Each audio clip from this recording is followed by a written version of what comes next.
ఎవరన్నా పోయారా? నేనే పోతున్నా జైల్లోకి. Vema in sports and exports shop నాదే. కింద చూడు పార్ట్నర్, సీల్ కూడా వేసారు. 30 డూప్లికేట్ కంప్యూటర్లు ఎక్స్పోర్టెడ్ ఒరిజినల్ అని అమ్మినందుకు నన్ను ఎక్స్పోర్ట్ చేస్తున్నారు జైల్లోకి. జైల్లో పెట్టేంత వర్త పార్ట్నర్ నేను. Blood burgers. ఎప్పుడు జరిగింది? అప్పటికి మనం ఇంకా పార్ట్నర్స్ కాదు. 3 ఏళ్ళ నుంచి కేసు నడుస్తూనే ఉంది. రేపే ఫైనల్స్. 4 కేసులు ఇంకో 10 ఉన్నాయి. కాకపోతే వాళ్ళకి పైనుంచి చాలా ఇన్ఫెక్షన్స్, డబ్బులు ఉన్నాయి. So escape. నాకే పిడి. చార్జ్ షీట్ ఉందా? అయ్యో చార్జర్ తేలేదు పార్ట్నర్, ఫోన్లో బ్యాటరీ అయిపోయిందా? ఏయ్, కేసు ఫైల్ చేసినట్టు ఓ పేపర్ ఇస్తారుగా, ఎక్కడుంది? నువ్వు ఎంత చూసినా ఏ ఉపయోగం లేదు పార్ట్నర్. ఈజీగా మోసం చేయడానికి అక్కడ సేట్లు కాదు, కోర్టు, చట్టం. ఆ అరవలాయర్ తేల్చి చెప్పేశాడు, జైలు కన్ఫామ్. నాకు ఎందుకు ఇలా అయిందో ఇప్పుడు అర్థమవుతుంది పార్ట్నర్. బొమ్మరిల్లు క్లైమాక్స్లో చేస్తుందా ప్రకాష్ రాజ్ని కొట్టేస్తే మిమ్మల్ని అన్నప్పుడు థియేటర్లో అందరూ ఫీల్ అవుతుంటే నేను మాత్రం అని నవ్వాను పార్ట్నర్.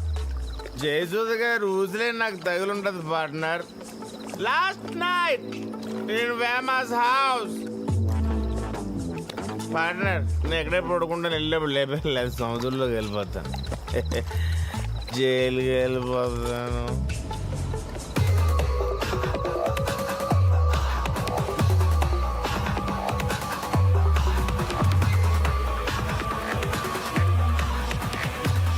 సార్ నమస్తే సార్. తప్పు చేసే ముందే ఉండాలి. సరేవా? కేసు సరిగ్గా స్టడీ చేశారా? ఇల్లే లేదు, నువ్వు చేస్తే బాబా లోపలికి వచ్చి సార్ సార్ సార్ ఫ్రెండ్ ఏదో తెలియక కాలేల కామెడీ పని కట్టు. వా డిశ్చార్జ్ అడగండి, ఇచ్చేస్తారు. డిశ్చార్జ్ అయిన పార్ట్నర్, ఇది కోర్టు, హాస్పిటల్ కాదు. పైగా ఆయన పబ్లిక్ ప్రాసిక్యూటర్. ఆరడా లాలో వర్డ్స్ మాట్లాడుతూ ఉన్నాడు. డిశ్చార్జ్ అడగాల. మొత్తం 30 కంప్యూటర్లు డూప్లికేట్. పైన డబ్బా మీదేమో డెల్, లోపల కంప్యూటర్లు ఏమో జల్లు. రెడ్ హ్యాండెడ్గా దొరికిపోయాడు పోలీసులకి. వందిటాయ పెరియ మైరు మాదిరి పేసరదుకు. చార్జ్ షీట్ చెక్ చేయండి. యో యారే అని క్లియర్గా మెన్షన్ చేసి ఉండదు 30 కంప్యూటర్లు దొరికినట్టు. ఎన్నడు ఎన్న ఎన్న 30 బాక్సులు దొరికినట్టు రాశారు. లోపల ఉన్న కంప్యూటర్లు మెన్షన్ చేయడం మర్చిపోయారు.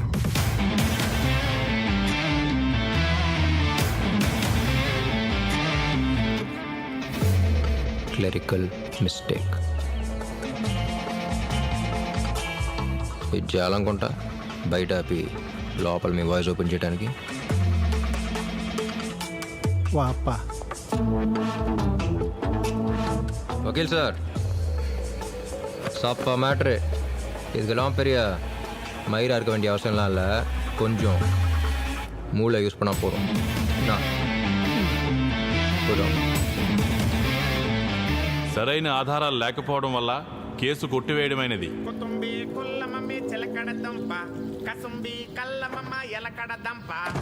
నువ్వు నన్ను బయట పడేసిన సందర్భంగా ఇవాళ మందులో మునిగి తెలిపాలి పార్ట్నర్. ఏం చదువుకున్నావు పార్ట్నర్? ఇంటర్. వింటరా? అసలు నువ్వు చదువుకున్న దానికి ఆ లాయర్తో మాడిన దానికి సంబంధమే లేదు. పైగా ఒక్క నిమిషం. హలో, నేనే చేద్దాం అనుకున్నానన్నా, ఈ లోపు మీరే చేశారు. గుర్తుందిగా? నా బర్త్డే డేట్ అయినా మర్చిపోతాను, కానీ మీ అప్పు తెచ్చేసిన డేట్ ఎలా మర్చిపోతానా? రేపటికల్లా మీ డబ్బు మీకు ఇచ్చేస్తానా? ఓకే అన్న, ఉంటానన్నా.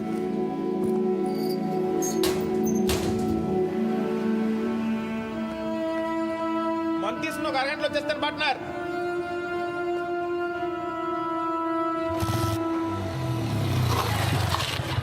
ఒక్కరోజు ఒక్కో బ్రాండ్ తాగలేక చచ్చిపోతున్నాం. అమ్మో, ఇంత పెద్దలైనా. రేవేమా, నువ్వేంట్రా ఇక్కడ? ఆ మాట నేను నిన్నడితే న్యాయంగా ఉంటుంది ఆంటీ. ఏ జైలుకి వెళ్ళలేదా నువ్వు? ఏదో బ్యాంకాక్ వెళ్ళదని అంటున్నావు. చెప్పరారా. హలో, లైన్లో మా వాళ్ళే. మన ఆదిగాడు ఆ లాయర్ కూడా తెలియని లా పాయింట్లు ఏవి చూపించి నన్ను బయట పడేశాడు. చదివిందేమో వింటరే అంటాడు, కానీ 4-5 భాషలు ఈజీగా మాట్లాడేస్తాడు. బట్ నాకు అసలు అర్థం కాడండి. మీ అందరికంటే ముందు నాకు వాడు బాగా తెలుసు. వాడికున్న తెలివితేటలకి సగం సిటీని తూకం వేసి అమ్మేయగలడు. ఏం చేస్తాం, ఒక్కొక్కడికి ఒక్కోటి ఉన్నట్టు వాడికో వీక్నెస్. ప్యాకార్డ్ డబ్బులు కనిపిస్తే చాలు ఆగడు. పేకాడడం మొదలెట్టాడంటే పగలు రాత్రి తెలీదాడికి. రేయ్,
నిన్న ఫోన్ చేసి అడిగినప్పుడు కూడా డబ్బులు రెడీ అన్నాడన్నా.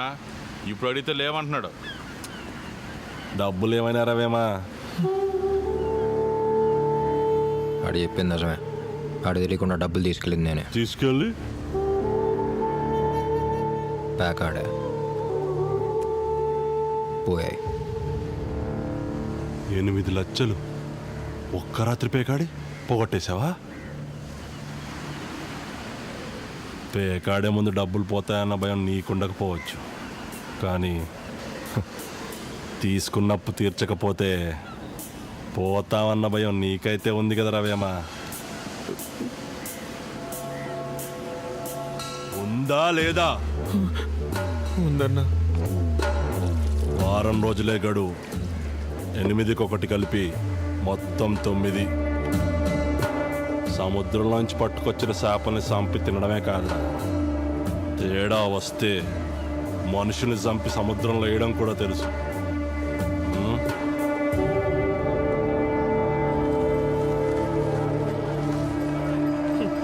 జైల్లో ఉంటే కనీసం ప్రాణాలు తేని ఉండేవాడిని. ఇప్పుడు చేతిలో బలవడానికి బయటపడేసావా? చంపి ఓవర్సీస్లో పడేస్తారంటే ఎదవా. అయినా ఏం మనుషురా నువ్వు? పేకడపోతే చచ్చిపోతావా? డబ్బులేగా, సెట్ చేద్దాం. లేతాడు ఫోన్ చేసి ఏటీఎం మిషన్ రెడీ చేయమని చెప్పు. అరే వారం రోజుల్లో 9 లక్షలు అంటే ఏం? ఏయ్, ఇంకో ఆప్షన్ ఉందా?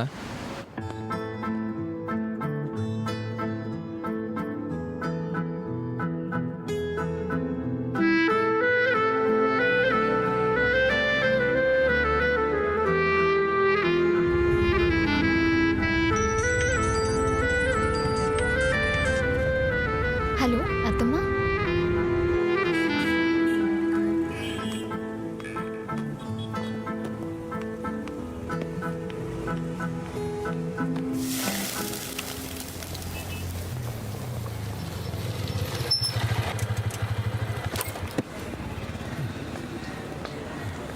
మొదలెట్టాడా?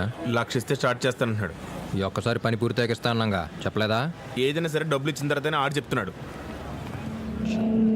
ఇప్పుడు దాకా ఎంతో పుంటాడు రాడు. లాభం లేదు పార్ట్నర్. ఇంకో 4 బూతులు ఎక్కువ తిట్టొచ్చాను. ఇప్పుడు కనీసం 1 లక్ష ఉంటే కానీ మనం ఏం చేయలేం.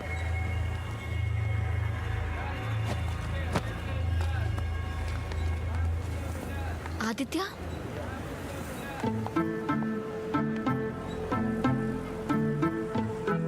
అస్సలు అనుకోలేదండి మిమ్మల్ని ఇలా కలుస్తానని. మీరు రేపు వస్తున్నారన్నారే అత్తమ్మ. అత్తమ్మ? సారీ, మీ అమ్మగారిని నేను అలాగే పిలుస్తాను. మీ అమ్మ చచ్చిపోయిందన్నా?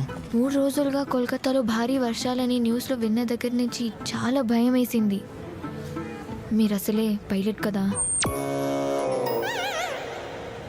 మీకేం అవ్వకూడదని రోజు గుడికెళ్తున్నాను. బెంగాలీ కూడా నేర్చుకుంటున్నాను. రేపు మనకి పెళ్ళయ్యాక ఇబ్బంది అవ్వకూడదు కదా. హలో ఎవరో మర్చిపోయాను, మీరు రాగానే ఇచ్చేస్తానని అత్తమ్మ ట్రీట్మెంట్ కోసం డబ్బులు అడిగారు. 1,50,000 కావాలన్నారు. నా అకౌంట్లో 1,00,000 ఉన్నాయి, అందుకే విత్డ్రా చేద్దామని బ్యాంక్ వచ్చాను. అత్తమ్మ, హలో.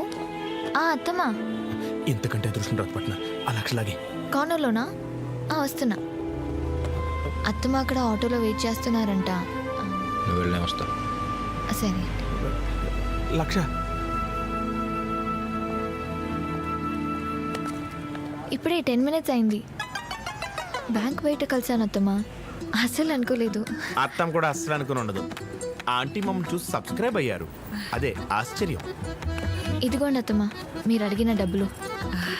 అక్కర్లేదు, నేను వచ్చాను కదా, అమ్మ నేను చూసుకుంటాను. నువ్వు వెళ్ళు. ఓకే, వస్తాను అత్తమ్మ. బాయ్. అయినా నువ్వు అమ్మాయండి, నాకే నేను జాలసాలు ట్రై చేయాలనిపించింది. రే ఏ బాగా ఎవరు అమ్మాయి? అయినా ఎన్నిసార్లు చెప్పాలి నీకు నువ్వు చేసే పనిలోకి నన్ను లాగద్దని? అనుకునేం చేయలేదు. షేరింగ్ ఆటోలో తను కో ప్యాసింజర్. మొబైల్ షాప్లో పని చేస్తున్నాను. మా నాన్న అపార్ట్మెంట్లో సెక్యూరిటీ, మా ఇంట్లో మ్యాచెస్ చూస్తున్నారు అంది. అవునా, నేను కూడా అదే పనిలో ఉన్నానని నీ ఫోటో చూపించాను. మా అబ్బాయి పైలట్ కోల్కతాలో ఉంటాడని ఓ దోసేసాను. ప్లేట్లోకి తీసేసుకుంది. నన్ను ఏం చేయమంటావు? దానికి నా ఫోటోనే దొరికిందా? లేకపోతే ఈడు ఫోటో చూపిస్తే ఆటో దిగి అటు నుంచి అట్టే హలో, పారిపోయింది. నాకేం తక్కువ? హలో, నాన్న కాల్ చేశారు. మిమ్మల్ని అత్తమ్మని నేను కలిసానని చెప్పాను. నా నెంబర్ ఇచ్చావా? 2 నెలలకోసారి నంబర్ మారుస్తావుగా, నంబర్ చేంజ్ చేయలేదా? హలో. అత్తమ్మకి ట్రీట్మెంట్. అత్తమ్మ ట్రీట్మెంట్ మొదలైంది, సెట్ అయిపోద్ది. నేను నాన్న ఎప్పుడు రావచ్చు అత్తమ్మని చూడ్డానికి? నేను చెప్తాను. యాక్చువల్లీ మిమ్మల్ని ఫోటోలు చూడగానే నచ్చేశారు. ఇంత మంచి సంబంధం కుదురుతుందని అస్సలు అనుకోలేదు. ఇంట్లో కూడా చాలా హ్యాపీ. నేను హలో హలో కట్ అయిపోయిందా? మళ్ళీ ఆమె నా ట్రాక్లోకి వస్తే మాత్రం మర్యాదగా ఉండి చెప్తున్నా. ₹1,00,000 రా, ఎటు కాకుండా పోయాయి. రా.